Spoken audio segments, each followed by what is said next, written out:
In today's video, I'm going to teach you how to set up your expense settings in QuickBooks Online.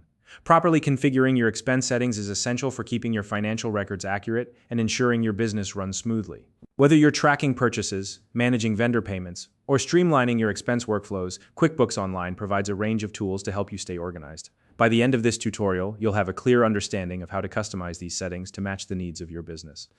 If you don't already have a QuickBooks Online account, be sure to check out the link in the description below to get started. Let's dive in. Start by opening your QuickBooks Online company. Once you're logged in, look to the top right corner of your screen. You'll see a small gear icon. This is your settings menu. Click on it to open up the available options. From the drop-down menu that appears, select Account and Settings.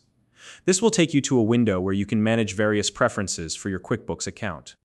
Next, look to the left-hand panel and click on Expenses. This section is where you'll find all the tools and options related to managing your bills and expenses. Now, let's review the Bills and Expenses section here. You can adjust several key settings to suit your business needs. First, consider enabling the option to show items table on expense and purchase forms. This is especially useful if you track specific products or services within your business. If you work with customers and need to track expenses related to them, you'll want to enable the options for Track Expenses by Customer and Make Expenses Billable. These features allow you to assign expenses to specific clients and easily invoice them if necessary. For businesses that add a markup to billable expenses, you can also set a default markup rate in this section. This ensures consistency and saves time when creating invoices. Next, you'll want to set default bill payment terms.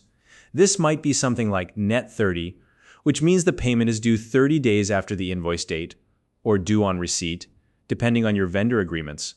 Make sure the terms you choose align with how you typically handle payments to your suppliers.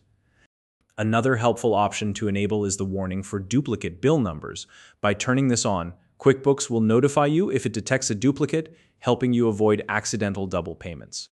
If your business uses purchase orders, you can enable that feature here as well. Once it's turned on, you can customize details like default messaging or additional fields to fit your needs. As you make changes in each section, QuickBooks may prompt you to confirm updates. Be sure to review and save any changes before moving on to the next step. When you've finished adjusting all the settings, scroll down to the bottom of the page and click Done. This will save your changes and apply them to your QuickBooks account. Finally, return to your company dashboard and verify that the settings align with your workflow.